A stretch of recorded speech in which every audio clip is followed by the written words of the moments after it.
Assalamualaikum warahmatullahi wabarakatuh. Selamat pagi Bapak, Ibu, dan teman-teman semuanya.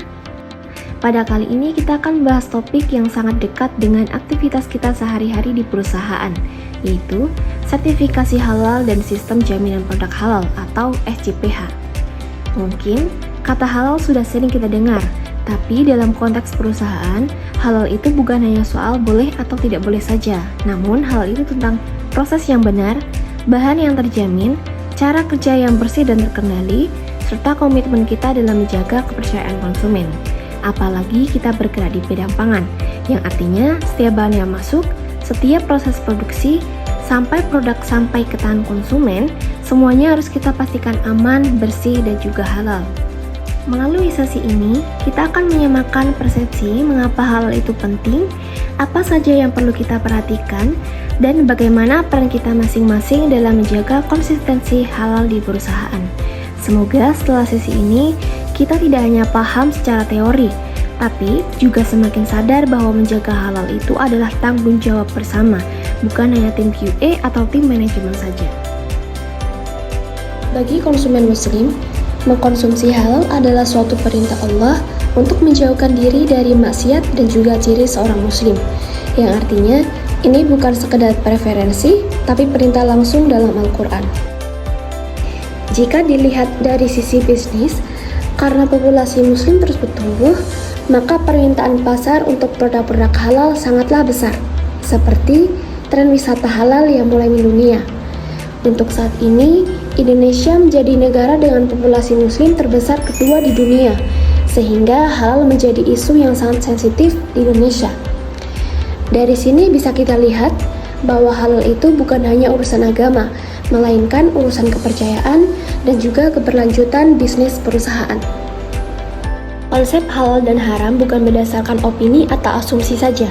Dasarnya jelas, yaitu Al-Quran sebagai sumber utama, hadis sebagai penjelasan detail, lalu fatwa sebagai penetapan hukum untuk kasus teknis dan juga modern. Yang artinya ketika kita membicarakan halal dalam perusahaan, kita berbicara sesuatu yang punya landasan hukum dan juga regulasi yang jelas. Setelah tahu pentingnya dan dasar hukumnya, kita akan masuk ke pemahaman istilah halal dan juga thayyib supaya tidak salah persepsi. Halal adalah sesuatu yang diperbolehkan menurut ketentuan syariat Islam, sedangkan thayyib adalah sesuatu yang aman, baik, suci atau bersih, dan tidak berbahaya bagi kesehatan. Disinilah prinsip pentingnya bahwa produk kita harus halal dan juga thayyib.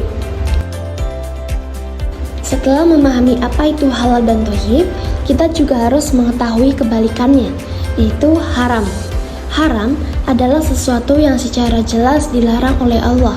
Dalam Al-Quran, sesuatu yang diharamkan adalah bangkai, darah, babi, dan hewan yang disembelih dengan menyebut nama selain Allah. Kemudian minuman khamar. Sedangkan menurut hadis, sesuatu yang diharamkan adalah hewan buas atau betaring, menjijikkan, yang dilarang untuk dibunuh dan disuruh untuk dibunuh. Sedangkan menurut fatwa MUI, sesuatu yang diharamkan adalah seluruh bagian tubuh manusia. Dan yang paling penting bagi perusahaan, kadang bahan haram itu tidak muncul dalam bentuk utuh, tapi dalam bentuk turunan atau deritatif. Misalnya gelatin, emulsifier, flavor tertentu.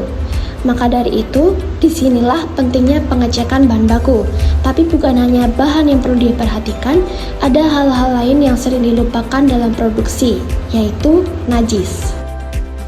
Najis adalah benda-benda kotor yang menurut syariat Islam harus dihindari dan juga dibersihkan, seperti kotoran, darah, ataupun bangkai. Sedangkan mutanajis merujuk pada sesuatu, biasanya air, yang awalnya suci namun menjadi najis karena terkena najis dan juga berubah salah satu sifatnya seperti warna, bau, dan juga rasa.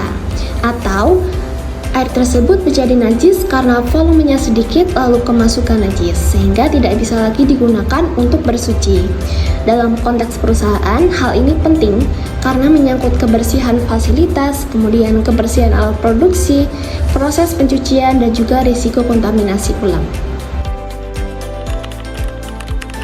Najis dibagi menjadi 3 tipe, yaitu najis berat seperti jelatan air liur anjing, babi, dan turunannya, Najis sedang seperti bangkai, produk turunan hewani yang tidak diketahui status halalnya, darah, khamar, kotoran hewan, dan sebagainya. Sedangkan najis ringan adalah air kencing bayi laki-laki yang hanya minum ASI. Masing-masing najis memiliki cara pembersihan yang beda. Misalnya najis berat, dicuci 7 kali dengan air yang salah satunya dicampur tanah atau bahan pembersih kimia sehingga hilang warna dan bau najisnya. Sedangkan najis sedang dicuci hingga hilang warna dan juga bau najisnya.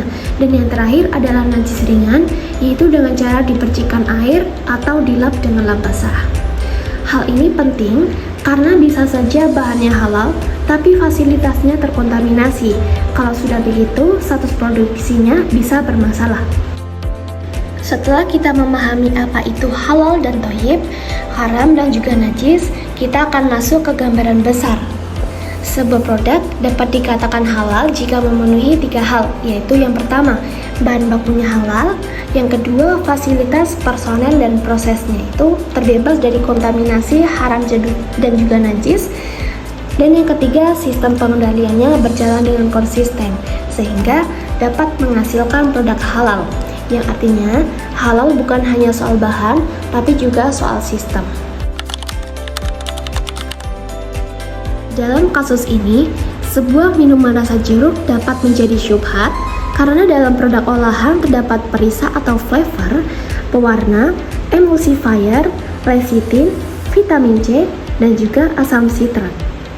Disinilah peran SCPH menjadi penting, karena produk olahan harus diperiksa dengan detail dan tidak cukup dilihat dari bahan utamanya saja.